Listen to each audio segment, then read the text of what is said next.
What's up, guys? Joker here. I wanted to go ahead and make a video addressing 2021 and Digimon Master Online and Digimon Master World, the two Digimon MMOs that are currently out right now. I wanted to go ahead and give a little conservative opinion about the two games and see which one is better, like which one's more fun. Should you play DMO or DMW in 2021? How I feel about it. At this point, I put probably about 100 hours into the game. So I'd say I have a decent perspective of the two games, right? So let's go pros, cons first, right?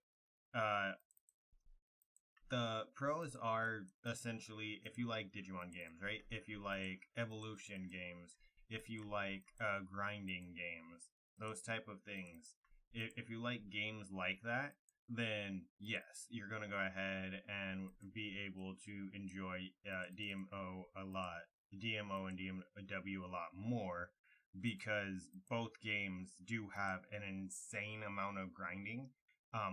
The quests that you get, the chance that you receive the items you're looking for, in my opinion, is way too low. It's boosted in DMW compared to DMO, but in DMO, some of those grinds for just a quest can take forever. So, I mean, if you like grinding, hey, it's a game for you. As well as if you like Digimon, it may be a game for you. Another positive is that they do kind of have fluid gameplay. DMO, you go from level like 1 to 50 and then you kind of get capped. DMW does it kind of the opposite way where you go ahead and you grind to level 50 and then it's a string of quests that brings you all the way after. So they're kind of reversed. DMO kind of gives you all the starting EXP for free, and DMW kind of gives you that later set of EXP. So the harder stages is more fluid compared to the easy early stages.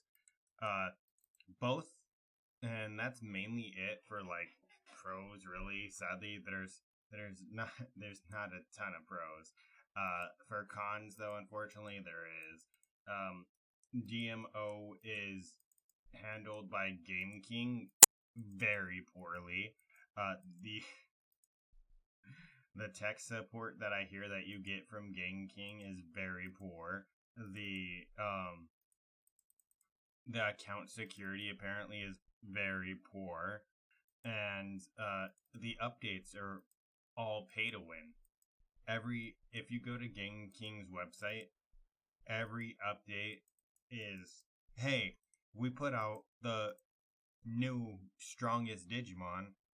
You're only going to have to pay about $2,000 for it, though. And in my opinion, that's stupid. They're releasing more stuff into the game that is just purely pay to win because there's no way for you to get that Digimon or close to it in a free to play aspect, which is honestly kind of sad.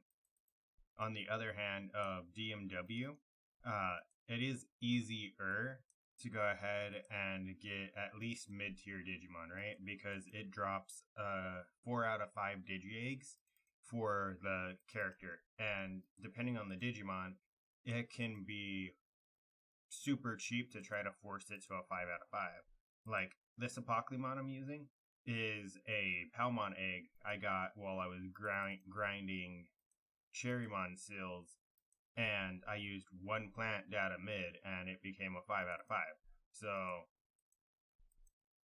like, instead of trying to use mercenary eggs, which probably would have never hit the 5 out of 5, it started as a 4 out of 5 and I used A data and it became a 5 out of 5. What else is there? Oh, the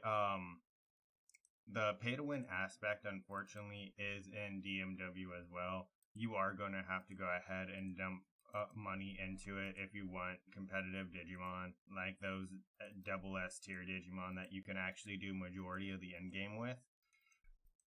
Because sadly, the burst mode Digimon that you get are going to get capped at a point, right?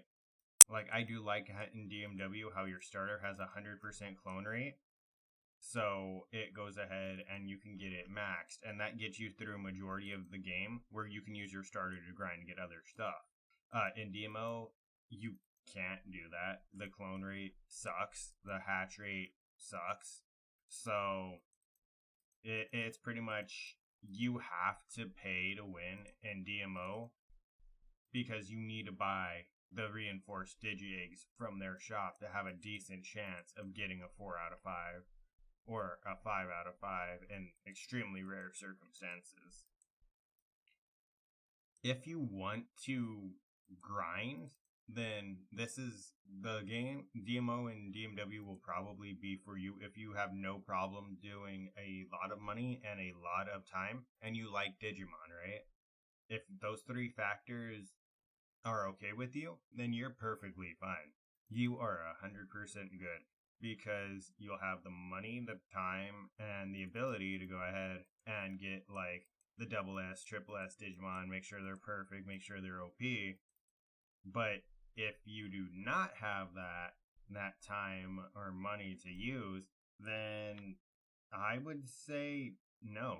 I would say it's not for you. It's not really new player friendly if you're not using money. It's not really free to play in any aspects of the game. And the part that you get capped on is, I'd say, about midway. Midway would be about where you get capped before you have to go ahead and start dumping a large amount of money into the game. Because with the S Plus Digimon, even with the stats, you're going to need them to have the clones for the evasion and the defense. And the clone rate is kind of high, kind of low. But the clone rate isn't that great, in my opinion. So you're going to have to use a lot of money on clones and backup files to go ahead and make sure that it doesn't go down. So you'll probably spend a large amount of money trying to clone a Digimon. You'll spend a large amount of money trying to get a 5-5 Digimon. And then you're going to have to do all the grinding to get that Digimon to level 120. So it's honestly just way too much grind in my opinion. But hey, like I said, I'll keep it reiterating it. If you have a lot of time and a lot of money and you like Digimon, then DMO and DMW are for you. If you don't have those three things, then they're not really for you. You can play them for a decent amount of time, like I did, play them for at least 100 hours, and you can go ahead and choose at that point, do you want to start investing money into it? Do you quit? Are you bored? Like, those are the main pros and cons. Is, do you like grinding an excessive amount of time for something that you may not feel is that great?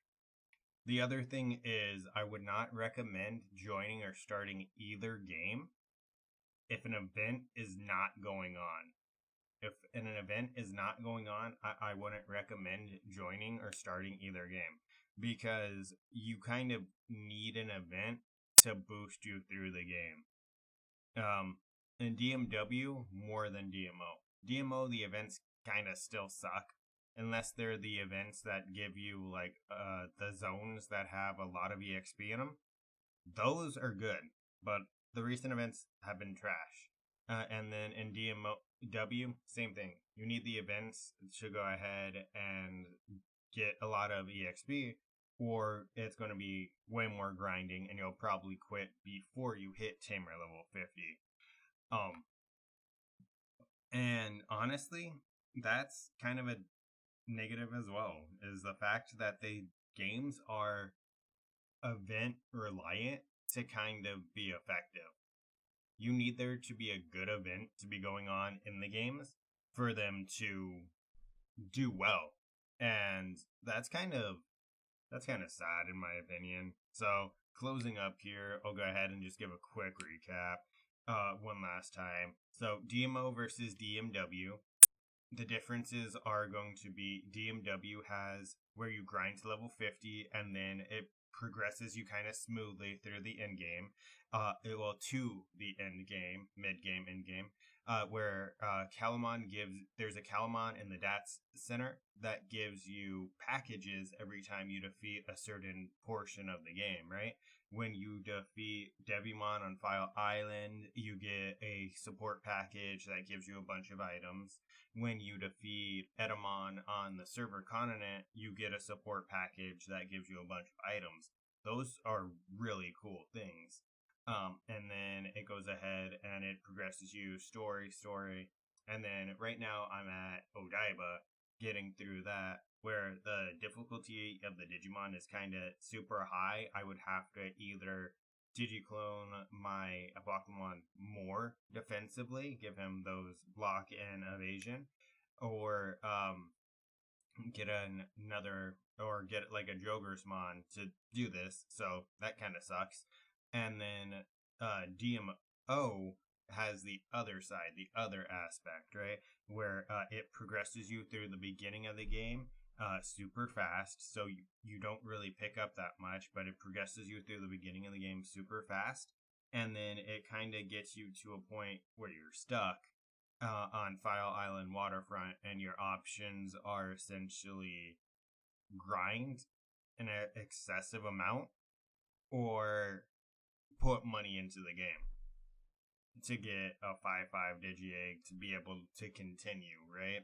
Because your starter in DMO is going to be weaker because it doesn't have a perfect clone rate like it does in DMW. So you're most likely going to have to use money in DMO. And sadly, that's only about 20 hours in. So you get a lot less playtime in DMO than you get in DMW because of the mechanics. But hey, so closing statement here. DMO and DMW, which one's better? Honestly, in my opinion, DMW. DMO's way too pay to win. Should you play them in 2021? Honestly, in my opinion, if you have nothing better to do, might as well try them. But besides that, no. They're not that great.